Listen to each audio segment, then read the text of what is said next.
മലയാള ചലച്ചിത്ര നിർമ്മാതാക്കളുടെ സംഘടന അവരുടെ കരുത്ത് തെളിയിച്ചിരിക്കുകയാണ്. യഥാർത്ഥ കണക്കുകൾ പുറത്തു വിടുമെന്ന് അവർ പറഞ്ഞു, പുറത്തു വിട്ടു.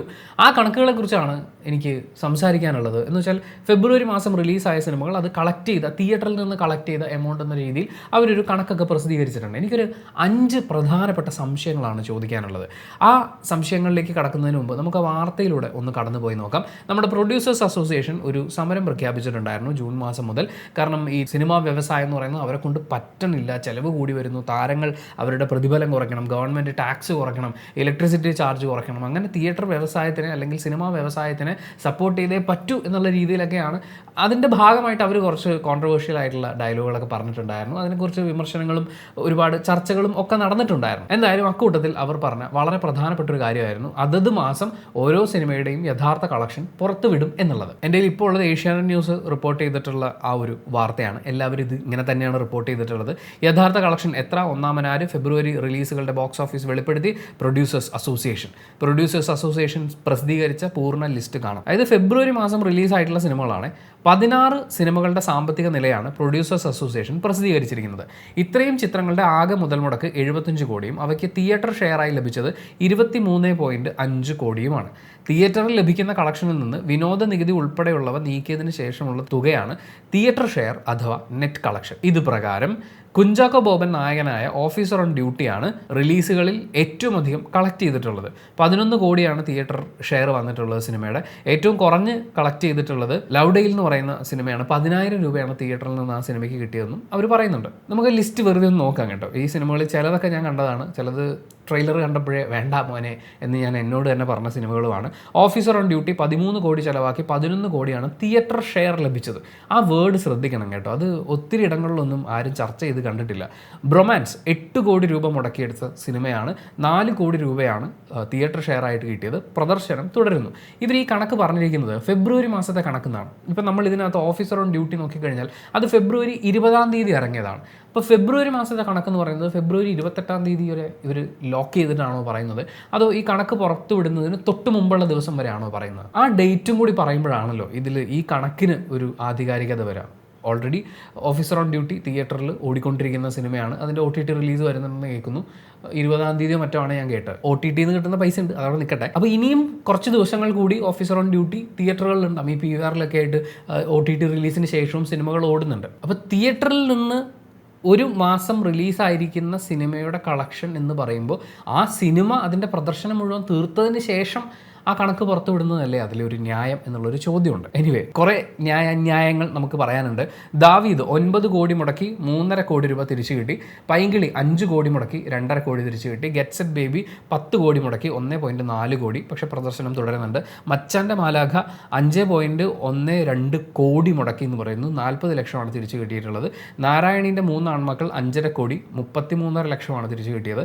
ചാട്ടുളി 3.4 കോടി മുടക്കി 32 ലക്ഷം തിരിച്ചു കിട്ടി. പ്രദർശനം തുടരുന്നു. ആപ് കൈസേഹോ 2.5 കോടി മുടക്കി 5 ലക്ഷം കിട്ടി, സ്വാഭാവികം. ഇടി മഴ കാറ്റ് 5.74 കോടി മുടക്കിയിട്ടും 2.1 ലക്ഷമാണ് തിരിച്ചു കിട്ടിയത്. ഉരുൾ 25 ലക്ഷം മുടക്കി 1 ലക്ഷം രൂപ തിരിച്ചു കിട്ടി. ലാഭനഷ്ട കണക്ക് വെച്ച് നോക്കുമ്പോൾ പിന്നെ ലാഭമാണെന്ന് തോന്നുന്നുണ്ട്. രണ്ടാം യാമം 2.5 കോടി മുടക്കിയിട്ട് 80,000 രൂപയാണ് കിട്ടിയത്. അരിക് 1.5 കോടി മുടക്കി 55,000 രൂപയാണ് കിട്ടിയത്. ആ സിനിമ ഞാൻ കണ്ടിരുന്നു. അത് കുറേ ഒരു പൊളിറ്റിക്കലായിട്ടുള്ളൊരു സിനിമയാണ്. എനിക്ക് തോന്നുന്നു ഒരു തിയേറ്റർ സൂപ്പർ ഹിറ്റ് ആവാൻ വേണ്ടി എടുത്തിട്ടുള്ള സിനിമ ആയിരിക്കില്ലത്. ഇഴ 63.8 ലക്ഷം രൂപ മുടക്കി 45,000 കിട്ടി. ആത്മസഹോ 1.5 കോടി മുടക്കി 30,000 രൂപ കളക്ഷൻ കിട്ടി. ഞാൻ ഇപ്പോഴും ബുക്ക് മൈ ഷോ എടുത്ത് നോക്കുമ്പോൾ ആത്മസഹോയുടെ ഒരു ഷോ കാണാറുണ്ട്. ഒന്ന് കണ്ടാലോ എന്ന് എൻ്റെ മനസ്സ് പറയുന്നുണ്ട്. പക്ഷേ പോസ്റ്റർ കണ്ടിട്ട് സത്യം പറഞ്ഞാൽ എനിക്ക് കാണാൻ തോന്നിയിട്ടില്ല. ലൗഡെയിൽ 1.6 കോടി മുടക്കി 10,000 രൂപ കളക്ഷൻ കിട്ടി എന്ന് പറയുന്നു. നമുക്ക് നേരത്തെ പറഞ്ഞ എൻ്റെ പ്രധാനപ്പെട്ട 5 സംശയങ്ങൾ, ഈ കണക്കുകളൊക്കെ പുറത്തുവിടുന്നതുമായി ബന്ധപ്പെട്ട് എൻ്റെ 5 സംശയങ്ങളാണ്. ഒന്നാമത്തെ ചോദ്യം, ഒരു പടം ഒരു മാസം റിലീസ് ചെയ്തു, അതായത് ഫെബ്രുവരി മാസം റിലീസ് ചെയ്തു എന്ന് വിചാരിക്കും. ചിലപ്പോൾ അത് മാർച്ച് വരെ ഓടും, ചിലപ്പോൾ അത് ഏപ്രിൽ വരെ ഓടും. അത്രയും ഭയങ്കരമായിട്ടുള്ളൊരു തിയേറ്റർ റൺ ചിലപ്പോൾ ഒരു സിനിമയ്ക്ക് കിട്ടിയാലോ പറയാൻ പറ്റില്ലല്ലോ. ഇനി അവിടെ ബിരിയാണി കൊടുക്കണ്ടെങ്കിലോ എന്നുള്ള രീതിയിൽ പോട്ടെ, ഒരു മാസമൊക്കെ എന്തായാലും ഒരു പടം ഓടുമായിരിക്കും. അപ്പോൾ ഒരു മാസത്തിൻ്റെ അവസാനം റിലീസാവുന്ന സിനിമയെ ആ സിനിമയുടെ ഓട്ടം കംപ്ലീറ്റ് ചെയ്തതിന് ശേഷം, അതായത് തിയേറ്ററിൽ നിന്ന് ആ സിനിമ പൂർണ്ണമായും പിൻവാങ്ങിയതിന് ശേഷം ആ സിനിമയുടെ കണക്ക് പറയുന്നതല്ലേ ആ സിനിമയോട് നമുക്ക് കാണിക്കാവുന്ന ഒരു നീതി എന്നുള്ളൊരു ചോദ്യമുണ്ട്. അപ്പോൾ അത് ഏതെങ്കിലും ഒരു തരത്തിൽ സേഫ് ആണെന്ന് നമുക്ക് പറയാൻ പറ്റില്ലേ? അല്ലെങ്കിൽ ഇപ്പോൾ ബ്രൊമാൻസ് തിയേറ്ററിൽ ഓടിക്കൊണ്ടിരിക്കുന്ന സിനിമയാണ്. എത്ര തിയേറ്ററിലുണ്ട് എന്നുള്ള ഒരു ചോദ്യം അവിടെ നിൽപ്പുണ്ട്, അത് അവിടെ നിൽക്കട്ടെ. അപ്പോൾ പോലും അത് തിയേറ്ററിൽ ഓടിക്കൊണ്ടിരിക്കുന്ന ഒരു സിനിമയാണ്.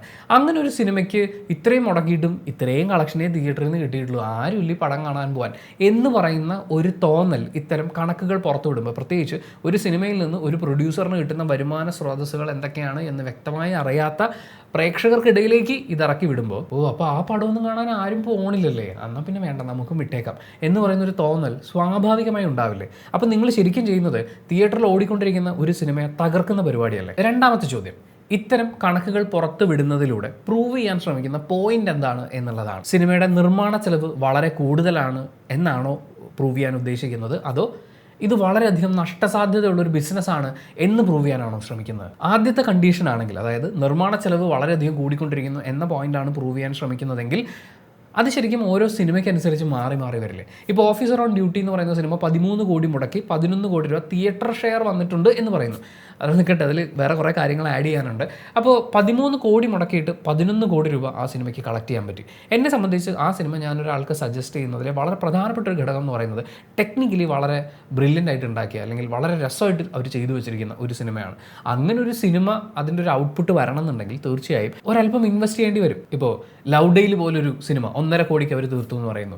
അതുപോലത്തെ ഒരു ബഡ്ജറ്റ് വെച്ച് ഓഫീസർ ഓൺ ഡ്യൂട്ടി എന്ന് പറയുന്ന സിനിമ ഉണ്ടാക്കി കഴിഞ്ഞാൽ അത് ശരിയാവില്ല. ആ സിനിമയ്ക്ക് അതിൻ്റേതായിട്ടുള്ള ഒരു ചിലവുണ്ട്. അത്രയും ചിലവാക്കി ആ സിനിമ അങ്ങനെ ഒരു ഔട്ട്പുട്ടായിട്ട് വരുമ്പോഴാണ് ഈ പറയുന്ന 11 കോടി രൂപ കളക്ഷൻ കിട്ടുന്ന രീതിയിൽ പ്രേക്ഷകരിലേക്ക് ആ സിനിമ എത്തുന്നുണ്ടാവുക. ശരി, ആ സിനിമയുടെ നിർമ്മാണ ചെലവ് ഒന്ന് കുറയ്ക്കാമെന്ന് വിചാരിച്ച് നമുക്ക് താരങ്ങളെയൊക്കെ അങ്ങ് വെട്ടി കുറച്ചേക്കാം എന്ന് വിചാരിച്ചു കഴിഞ്ഞാൽ ആ സിനിമയുടെ ഇനീഷ്യൽ കളക്ഷൻ വളരെയധികം ഡ്രോപ്പ് ആവും. സ്വാഭാവികമായും പിന്നീടുള്ള ദിവസങ്ങളിലും അതിൻ്റെ കളക്ഷൻ ഡ്രോപ്പ് ആവും. ഈ പറയുന്ന 11 കോടിയിലേക്കൊന്നും ആ സിനിമയുടെ തിയേറ്റർ ഷെയർ എത്തില്ല. സിനിമ അതിൻ്റെ ഔട്ട്പുട്ട് അനുസരിച്ച് ഈ പറയുന്ന നിർമ്മാണ ചെലവ് മാറിക്കൊണ്ടിരിക്കും. അതിനനുസരിച്ച് കളക്ഷനിൽ വേരിയേഷൻ വന്നേക്കാം. ഒരുപാട് പണം മുടക്കി എന്നുള്ളതുകൊണ്ട് ഒരു സിനിമ വലിയ വിജയമാവണമെന്നില്ല. ഇനി സിനിമാ വ്യവസായത്തിൽ നഷ്ടസാധ്യത വളരെ കൂടിക്കൊണ്ടിരിക്കുന്നു എന്ന പോയിന്റാണ് പ്രൂവ് ചെയ്യാൻ ശ്രമിക്കുന്നതെങ്കിൽ എല്ലാ ബിസിനസ്സിനും അതിൻ്റേതായിട്ടുള്ള റിസ്ക് ഉണ്ട്. മലയാള ഫിലിം ഇൻഡസ്ട്രി പോട്ടെ, ഇന്ത്യൻ ഫിലിം ഇൻഡസ്ട്രി നമ്മൾ മൊത്തത്തിൽ എടുത്ത് നോക്കുകയാണെങ്കിൽ വിജയ സാധ്യത ഒരു 10% ഒക്കെയാണ്. അതിന് അതിൻ്റേതായ റിസ്ക് ഉണ്ട്.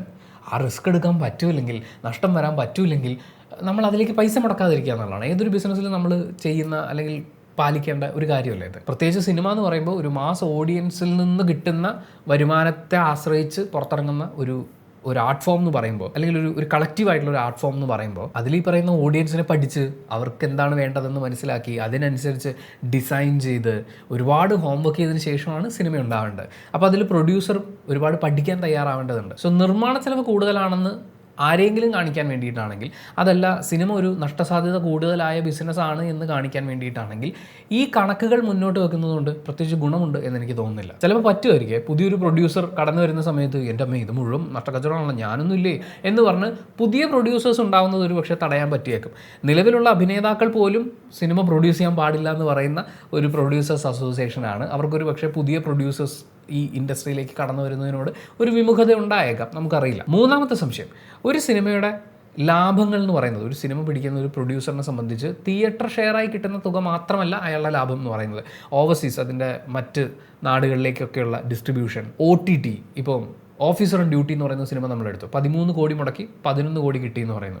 ആ സിനിമയുടെ OTT റൈറ്റ്സ് എടുത്തിരിക്കുന്നത് നെറ്റ്ഫ്ലിക്സ് ആണെന്നാണ് ഞാൻ മനസ്സിലാക്കുന്നത്. തീർച്ചയായും ആ സിനിമയ്ക്ക് ഇതുവരെ കിട്ടിയിട്ടുള്ള ഒരു അപ്രിസിയേഷൻ വെച്ച് അത്യാവശ്യം നല്ല എമൗണ്ടിന് തന്നെ അവരത് OTT റൈറ്റ്സ് എടുത്തിട്ടുണ്ടാവും. മലയാളത്തിൽ നിന്ന് വരുന്ന ത്രില്ലർ ഗണത്തിലൊക്കെ വരുന്ന സിനിമകൾക്ക് നിലവിലുള്ള മാർക്കറ്റ് കൂടി പരിഗണിക്കുമ്പോൾ അത്യാവശ്യം ഭേദപ്പെട്ടൊരു തുക തന്നെ അവർക്ക് കിട്ടിയിട്ടുണ്ടാവും. പിന്നെ ഇതിൻ്റെ സാറ്റലൈറ്റ് റൈറ്റ്സ് വരുന്നില്ലേ, പാട്ടുകളുടെ റൈറ്റ്സ് വരുന്നില്ലേ, ഇതിലൂടെയൊക്കെ വരുന്ന വരുമാനമുണ്ടല്ലോ. അതായത് ഒരു സിനിമയ്ക്ക് ഏതൊക്കെ തരത്തിലുള്ള ലാഭസാധ്യതകളുണ്ട്, ഒരു പ്രൊഡ്യൂസറിന് ലാഭം കിട്ടാൻ ഏതൊക്കെ തരത്തിലുള്ള സാധ്യതകളുണ്ട് എന്നറിയാത്ത പ്രേക്ഷകനെ തെറ്റിദ്ധരിപ്പിക്കുന്ന ഒരു വാർത്തയല്ലേ ഇത്. കാരണം നമ്മുടെ മുഖ്യധാര മാധ്യമങ്ങളെല്ലാം അയ്യോ മലയാള സിനിമ തകർന്നു, ഒരു സിനിമയ്ക്ക് ലാഭമില്ല എന്നൊക്കെ പറഞ്ഞ് വാർത്തകളൊക്കെ അടിച്ചിറക്കുന്നുണ്ടായിരുന്നു. ഓഫീസർ ഓൺ ഡ്യൂട്ടി ഈ പറയുന്ന OTT എമൗണ്ടും കൂടി വരുമ്പോഴേക്കും അതൊരു പക്ഷേ പ്രോഫിറ്റിലേക്ക് എത്തില്ലേ. ശരിക്കും സിനിമകളൊന്നും ഓടുന്നില്ല, ഒരു സിനിമയ്ക്കും ഇവിടെ പൈസ ഉണ്ടാക്കാൻ പറ്റുന്നില്ല എന്നൊക്കെയുള്ള കണക്കുകൾ പ്രചരിപ്പിക്കുന്നത് ആരെ കുറച്ച് കാണിക്കാൻ വേണ്ടിയിട്ടാണ് എന്നുള്ളതാണ് എൻ്റെ ചോദ്യം. അല്ലെങ്കിൽ എന്തിനെ കുറച്ച് കാണിക്കാൻ വേണ്ടിയിട്ടാണ്? നാലാമത്തെ സംശയം, ഇവർ ഈ സമരമൊക്കെ പ്രഖ്യാപിച്ച് കണക്കുകൾ പുറത്തുവിടും എന്നൊക്കെ പറയുന്ന സമയത്ത് 2 പ്രധാനപ്പെട്ട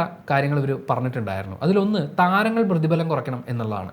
2 സർക്കാരിൻ്റെ വിനോദ നികുതി പിൻവലിക്കണം എന്നുള്ളതാണ്. ഡബിൾ ടാക്സ് കൊടുക്കുന്നു, അപ്പോൾ അതൊന്നും പറ്റില്ല എന്നൊക്കെയുള്ള കുറച്ച് ആവശ്യങ്ങളുണ്ടായിരുന്നു. പ്രത്യക്ഷത്തിൽ നമുക്കത് ന്യായമായ ആവശ്യങ്ങളാണല്ലോ എന്ന് തോന്നുമെങ്കിലും നിലവിൽ പുറത്തുവിട്ടിട്ടുള്ള ഈ കണക്കുകളൊക്കെ വെച്ച് നോക്കുമ്പോൾ ഇത് രണ്ടും നടന്നാലും ഇപ്പോൾ നഷ്ടത്തിൽ കാണുന്ന ഈ സിനിമകളൊക്കെ ഇതേ നഷ്ടത്തിൽ തന്നെ തുടരും.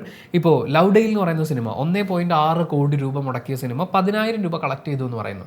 ആ സിനിമയിൽ അഭിനയിച്ച എനിക്കൊന്ന് താരതമ്യേന പുതുമുഖങ്ങളായിട്ടുള്ള ആളുകളൊക്കെയാണ്. അവരിൽ ആരാണ് പ്രതിഫല തുക കുറയ്ക്കേണ്ടത്? അല്ലെങ്കിൽ വിനോദ നികുതി കുറച്ചു കൊടുത്തു കഴിഞ്ഞാൽ ഈ കിട്ടിയ 10,000 എന്നുള്ളത് ചിലപ്പോൾ ഒരു 20,000 വരെയൊക്കെ വളർന്നു എന്ന് വരാം. അതുകൊണ്ട് ആ സിനിമ രക്ഷപ്പെടും. ഗെറ്റ് സെറ്റ് ബേബി 10 കോടി രൂപ മുടക്കി എന്ന് പറയുന്നു. 1.4 കോടിയാണ് അത് കളക്ട് ചെയ്തിരിക്കുന്നത്. അതിലെ പ്രധാന താരങ്ങളുടെ ഒക്കെ അവരുടെയൊക്കെ വരുമാനം നേരെ പകുതി വെച്ച് കുറച്ച് കഴിഞ്ഞാലും സിനിമയ്ക്ക് മാക്സിമം കളക്ട് ചെയ്യാൻ പറ്റിയ എമൗണ്ട് അത്രയല്ലേ ഉള്ളൂ. ടാക്സ് വെട്ടിക്കുറച്ചാലും അവിടെ എന്ത് മാറ്റമാണ് സംഭവിക്കുക? വളരെ കുറച്ച് സിനിമകൾക്ക് മാത്രമായിരിക്കും ഈ പറയുന്ന ടാക്സിൻ്റെ ഒരു ബെനിഫിറ്റ് കിട്ടുകയാണെങ്കിൽ കുറച്ചും കൂടി ആ ഒരു നഷ്ടം കുറയ്ക്കുക എന്ന് പറയുന്ന ഒരു പ്രോസസ്സേ അപ്പോഴും അവിടെ നടക്കുന്നുള്ളൂ.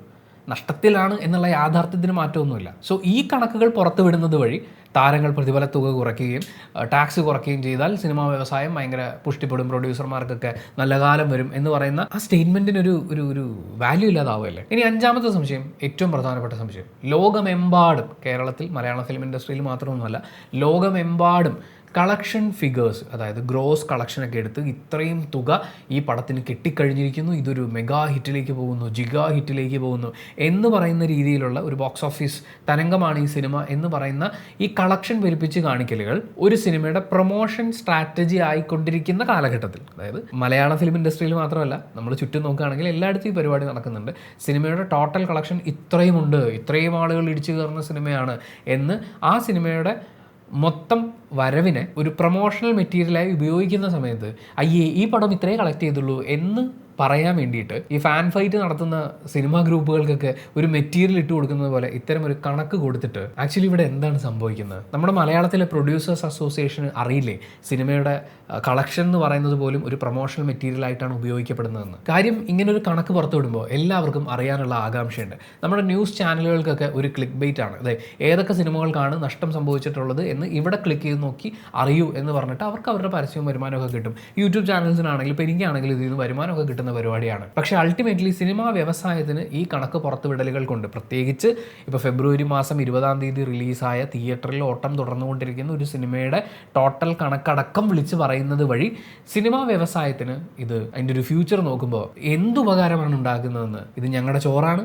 ഞങ്ങളുടെ ചോറ് കൂടുതൽ ഗംഭീര ചോറായി മാറണം എന്നൊക്കെ ആഗ്രഹിക്കുന്ന പ്രൊഡ്യൂസേഴ്സ് ഒന്ന് അല്ലെങ്കിൽ അസോസിയേഷൻ ഒന്ന് ചിന്തിക്കണം എന്ന് എനിക്കൊരു റിക്വസ്റ്റ് വെക്കണമെന്ന് തോന്നി. കാര്യം ഈ കണക്കുകളൊക്കെ വന്നപ്പോൾ നമ്മൾ പല ആൾക്കാരുമായിട്ട് ഡിസ്കസ് ചെയ്തു. അപ്പോഴൊക്കെ ഇതുപോലത്തെ കുറേ സംശയങ്ങൾ വന്നു. ഇതൊക്കെ എൻ്റെ സംശയങ്ങൾ മാത്രമാണ്, ഇതൊന്നും ഇൻസൾട്ട് ചെയ്യാൻ വേണ്ടിയിട്ട് ചോദിച്ച കാര്യങ്ങളൊന്നുമല്ല. അൾട്ടിമേറ്റ്ലി ഈ കണക്കുകൾ പുറത്തു വിടുന്നത് വഴി ആർക്കാണ് എന്താണ് ഉപകാരമുള്ളത്? സിനിമാ വ്യവസായത്തിന് അടിസ്ഥാനപരമായി ഇതൊരു അടി കിട്ടുന്ന പരിപാടിയല്ലേ? ഇതിൻ്റെ മറുപടി ഒന്നും എല്ലാവരും എണ്ണിപ്പെറുക്കി പറയണമെന്നൊന്നും എനിക്ക് ആഗ്രഹമില്ല. പക്ഷേ ചിന്തിക്കാൻ വേണ്ടി ചുമ്മാ നമുക്കൊരു ഒരു ഡിസ്കഷൻ എല്ലാവർക്കും ഉള്ളിലിട്ടൊന്ന് ചിന്തിക്കാൻ വേണ്ടിയിട്ട് മാത്രം ഇങ്ങനൊരു വീഡിയോ ചെയ്തു എന്നേ ഉള്ളൂ. And thank you so much for watching this video. Video ഇഷ്ടപ്പെട്ടാൽ ലൈക്ക് ചെയ്യുക, കമൻറ്റ് ചെയ്യുക, ഷെയർ ചെയ്യുക, സബ്സ്ക്രൈബ് ചെയ്യുന്ന കാര്യം പരിഗണിക്കുക.